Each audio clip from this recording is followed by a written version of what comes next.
इस वीडियो को लाइक करें, हमारे चैनल को सब्सक्राइब कर बेल आइकन जरूर प्रेस करें हमारी न्यू वीडियो सबसे। મૂર્તિ સાથે રાખીને વિનંતી કરવામાં આવી હતી કે ન્યાયના દેવીની મૂર્તિને વિનંતી કે આજ તમે આંખોની પટ્ટી ખોલીને આ નરાધમોને સજા આપો। આરપી ગેમ ઝોન અગ્નિકાંડમાં હોમાઈ ગયેલ જીવન બાદ થયેલ ઢાંક તિહાડો કાંડ માટે જુદા જુદા સંગઠનો અને રાજકોટની આમ જનતા સાથે મળીને કલેક્ટર ઓફિસે વિરોધ તથા રજૂઆત કરવામાં આવી હતી। મુખ્ય માંગ છે જવાબદાર અધિકારીઓ તેમજ પદાધિકારીઓ અને નેતાઓને ખૂબ જ કડક સજા આપવામાં આવે, આજીવન કેદની અથવા ફાંસીની, અને આની ઊંડી તપાસ થવી જોઈએ। આરોપીની તમામની સંપત્તિઓ જપ્ત કરીને તે રકમને પીડિત પરિવારોને આપવામાં આવે। અમારે કોઈ પાર્ટી કે કોઈ વ્યક્તિનો વિરોધ નથી, ખાલી ખરાબ લોકોનો જ વિરોધ છે।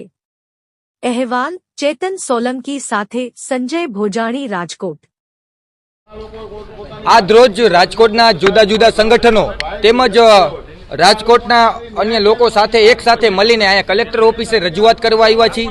જે કોર્ટમાં જે આ ન્યાય દેવીની જે મૂર્તિ છે તો તેઓને પણ અમે વિનંતી કરી છે કે આ કેસ એવો છે તો તેમાં તમે આંખની પટ્ટી ખોલીને આ લોકોને નરાધમોને જે આરોપીઓ છે એને સજા આપો। આ કેસ એવો છે એ હિસાબે અમે તમને વિનંતી કરી રહ્યા છીએ। સાથે અમે અન્ય પોસ્ટરોને પણ એ સાથે ન્યાય દેવીના સાથે લઈ આવ્યા હતા અને વિનંતી કરી હતી બીજા સંગઠનોને કે હમણાં હાલમાં તમને ખબર જ છે કે ટીઆરપી ગેમ ઝોનમાં જે બનાવ બન્યો, જે નિર્દોષ લોકો ગયા, તો સખત અમે એ વસ્તુની એક જે દુઃખ છે અમને લાગણી। બીજું કે આમાં કોઈ પણ વ્યક્તિ હોય, નાનો નેતા હોય, મોટો નેતા હોય કે કોઈ અધિકારી હોય, તો તમામને આ જે કોઈ વ્યક્તિ તો એને સજા થવી જોઈએ। બીજું કે અમારે કોઈ યારે વ્યક્તિ યારે કોઈ વિરોધ નથી, કોઈ પાર્ટીના કોઈ અમે છીએ નહીં કે કોઈ પાર્ટી યારે વિરોધ નથી। જે ખરાબ વ્યક્તિ છે એનો અમારે વિરોધ છે કે આ જે આરોપીઓ છે એની તમામ મિલકતો જપ્ત થઈને પીડિત પરિવારોને મળે એવી પણ અમે માંગ કરી હતી। બીજી કે આની તમામ ઊંડી તપાસ થવી જોઈએ અને આ ન્યાય જે પીડિત પરિવારોને ન્યાય મળવો જોઈએ, ઉપર લગી એની તપાસ થાય અને જે આરોપીઓ છે તમામને સજા થાય કડક, એ અમે